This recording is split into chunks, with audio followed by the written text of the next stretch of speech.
Hi everybody, welcome to the studio. Today I'm going to be building a sensory bin for our kiddos to use during our quiet and play time that we're doing online, brand new with our club members. It'll be an afternoon class for those preschoolers that are ready to give up the nap, but maybe they just need something to do during that time to unwind.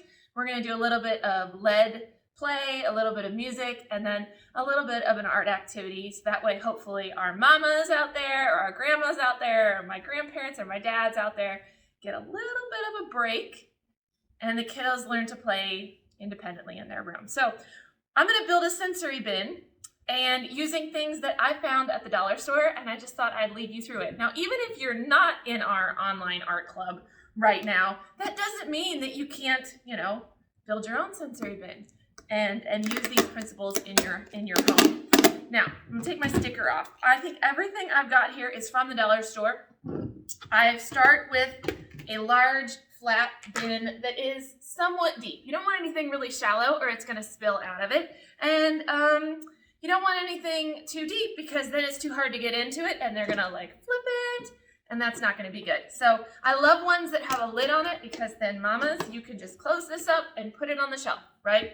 So, and I think the clear ones are kind of fun. They allow a little bit more light to come through. So that's what I'm gonna start with. I did get this at the dollar store.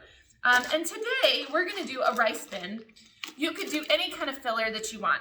But when I make a sensory bin, I always start with one primary filler, whether it's rice, whether it's beans, whether it's water beads, whether it's field corn, whether it's dry noodles, wet spaghetti, which we won't be doing in quiet playtime because it's too messy. But we're gonna start with something. Now I'm gonna start with just one bag of rice because it's $1. Now if you wanna dye your rice, I'll put a link in the video so that way you guys can see instructions on how to dye your rice. But honestly, the kids don't care. If you love it, it makes you happy, dye your rice. Otherwise, don't worry about it. So we're just gonna go ahead and put this in here. Now rice is great for sensory play. Oh, that feels so good on our hands. Doesn't it? It just does. Now, notice I didn't fill it all the way up. Why? Because it's too easy to end up on the floor. Now, this is a one-person bin. We're making a solo bin. We're not making for groups to share. So this is the perfect size for one person to play in, to feel it with our hands, to scoop and pour, to bury our fingers, to hunt for treasures, to play with a small world, okay? Now we get to do the fun stuff here. These are the tools. I'll set those to the side. That's my receipt for business purposes. I went through the Dollar Tree and I came up with some things that I thought kind of went with a November theme. So this one here is like these little styrofoam balls. And I'm gonna go ahead, it says vase filler on it. I don't know. I guess it wouldn't say sensory bin filler, but that's what I'm gonna use it as. And I don't even think I'm gonna put them all in there. I'm just gonna kind of float a couple. Look at that, didn't even use the whole thing. Now I can fill a vase. And then I've got these fun things, and these are just miniature versions of that.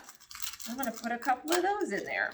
Now, if you've got young kids that still mouth things, you need to be very aware of what you put in your bin and how you watch your children play with it, because this is not edible, right? And some of them are a choking hazard. So you know your kids best. Don't leave them unattended with a bin like this if they're still mouthing things. This would be for our older kids that are kind of done with that, or sticking things up their nose. We need to get past that stage before we can play with sensory bins unattended. Now, those are just more styrofoam balls. So I've got a little bit of a color going on in here, and kind of got some treasures that they can hunt for. The styrofoam balls are really lightweight, so they kind of float to the top, which is cool. And this one I just can't get open. So we're just gonna cheat and grab some scissors. Ooh, metallic stars. You see those? These are actually beads, and they're just little metallic stars. So unlike our styrofoam balls, they're gonna sink. They're gonna get buried. Oh, something to hunt for. You can see my bin is still mostly rice, right? It just has these little treasures in it.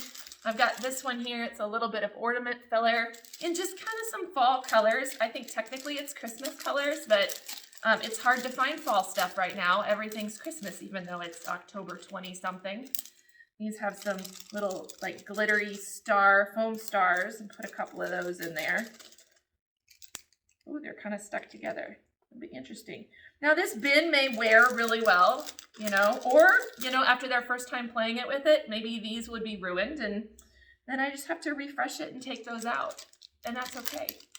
This bin can change. We're going to use it all month long, but we can change it as the month goes and remove some things or maybe add some things. These are just a few little gold sequins. Again, not using the whole package. Less is more. You can always add more, but it's not easy to take it away. And then these ones here, these are just a few more sequins. I love these. These are like a rust colored copper color with a little bit of silver. Kind of put that in there.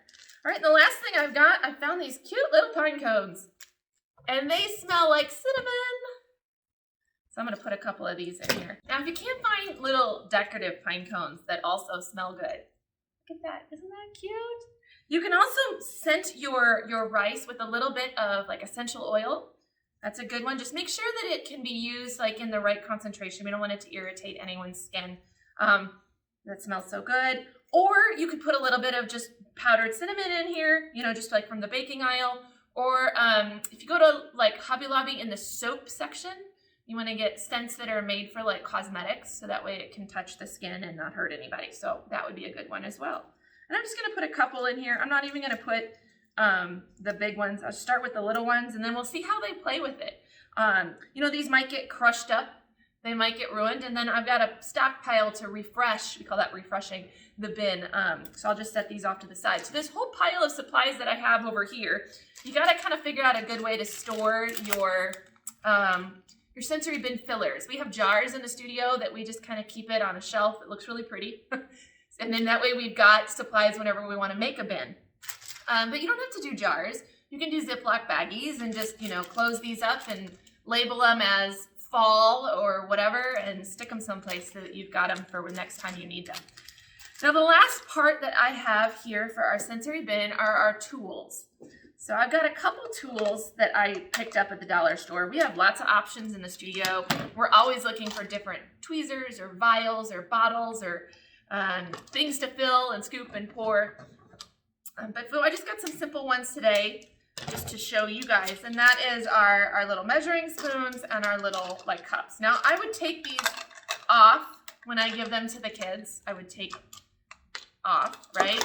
The little ring, just great for storage, but not great for playing. That's annoying to have them all on a ring. So I would take them off. And I also wouldn't give them every cup and every scoop. That's too many options. So maybe for our first day of playing, I would give them these two tools. Or I would give them maybe these two tools the first day, and the next time we get the bin out, I'd give them these two to see how we play with it and what we want to add. So less options is always better, and then change it up for the next time that you play with it.